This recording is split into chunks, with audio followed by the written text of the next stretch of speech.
Go here. Lucas, congratulations on the win. Another finish. How you feeling coming out of that one, man? Feel really good, man.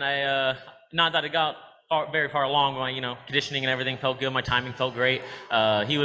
He took a minute to get the finish on. I had to work a little bit from the back because I know I was there for a little while. But all things considered, it was great. Yeah, is that kind of what you were expecting coming into the fight? Was there anything that surprised you at all in there? No, I thought he was gonna come after me a little harder right off the bat. I thought maybe he'd try and rush me or something like that and throw a little harder. He was actually he went about it a little more educated than I thought he would, and he was a little more patient and whatever. Not that it in reality worked out, but I think that was probably the smarter option for him. Otherwise, though, I was more or less on point. Do you feel like that's kind of telling, though, that an opponent, it's not like, oh, I'm just going to come in here and beat this kid? Like, you're starting to get that respect? Yeah, I was assuming just based off the weigh-in, he just seemed very aggressive. It was very weird. I interacted with him all week. We're in a small hotel, and all week, we're working out in the hotel gym next to each other, and he's just kind of like, oh, hey, thumbs up, whatever. He's just very nice, very whatever. We're BSing about the temperature in the gym. We're talking all week, and then we're doing the weigh-ins, and he's like, whatever. And I was like, bro, you were just saying hi. We were cool. And then I saw him 5 minutes later walking around the WinStar, or the Mohegan, wrong casino, and he's just looking at me. He's like, hey, man, how you doing? I was like, really? So I figured, he turned cameras on. Maybe he was just gonna come right at me. But no one we've fought has fought to their typical style. So I think it went how it went, and I'm not complaining. Yeah, do you think that's good for your psyche going forward too? I'm sure at some point in your career you're gonna have a guy that's talking trash and bad mouthing, to kind of have that perspective of it's kind of for show a little bit. Yeah, of course it is. I had a guy a half hour before I started warming up and stuff at me on Instagram in stories, saying that I sucked, and I'm gonna go find it right now because I'm petty. And then. Yeah, even as an amateur, I had guys when I was a minor. I was in high school. The guys at me on Twitter, talking about I don't, no matter what I say or what he says, we both have to get in there and do it. So what good is all the trash talk really doing? It's not like we're making millions, right? If I start talking trash, I'm not gonna make an extra $50. I'm not out here selling pay-per-views. So what good is trash talk doing, really? Yeah, and I know this is an unfair question considering your fight just ended, but what do you think the plan is from here? What are you looking forward to doing next? I just want to continue I want to finish out my contract. I want to continue winning fights. I want to finish out my contract. I'm sure a more detailed question of the same will come up at some point where you'll ask if I want to fight ranked guys or something like that. Once this contract's out, that's something that I'll be discussing with my coaches and discussing with myself, I guess. But as of right now, I just want to finish out my contract, get these wins in, get these fights in, and continue doing what I'm doing. Congrats on the win, Lucas. So just like you mentioned there, you kind of want to finish off your contract. Is there a timetable that you want to get back in there, in terms of everything's healthy and everything like that? Aiming for before the end of the year. I'd like to get one more in this year. No real rush or anything like that, but I'll take the next month or so and then relax a little bit and rest my body up. But definitely want to get another one in before the end of the year.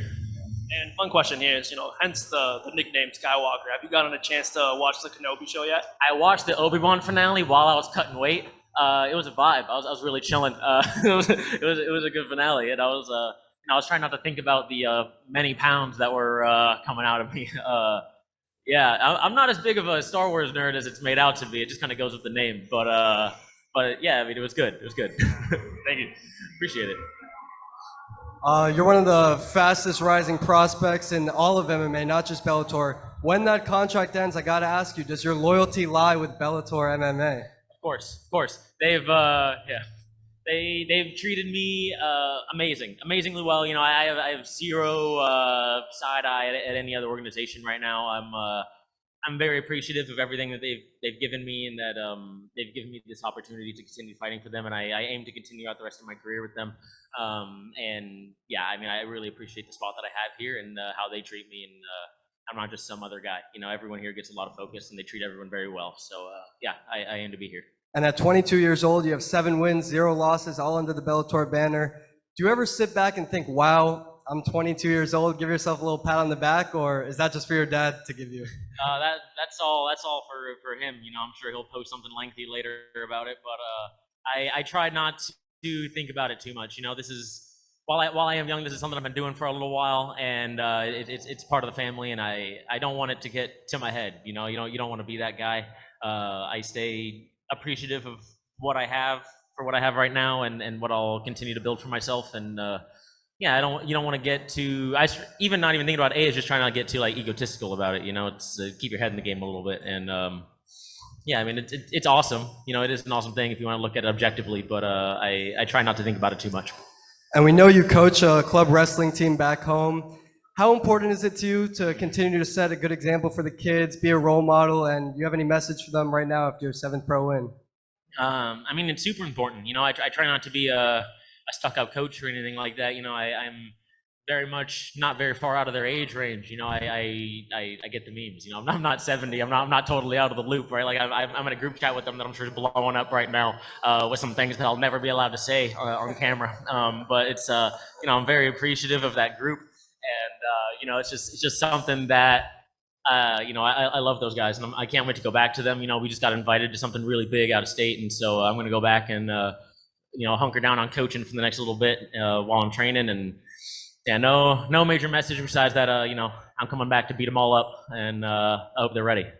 And after a dominant performance like this, securing the first round finish, you planning to take a little extended vacation right here in Connecticut, or how do you plan to celebrate the win? Dude, I hope. I really like you, dude. I like your page. I like everything you're doing. I hope that video never blows up. I hope if someone else's video blows up, dude, I hope it's someone else's, man. That's not luckily it hasn't gone anywhere yet, so I can walk out there and say hi to people. But dude, in like a month, if I came back by the end of the year, dude, I would get booed. Not that I really care. I've seen what makes them cheer, but I'm not.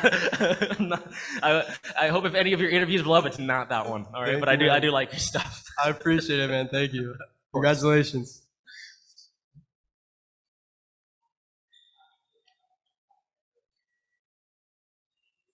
Next question, Santiago. Oh, shit.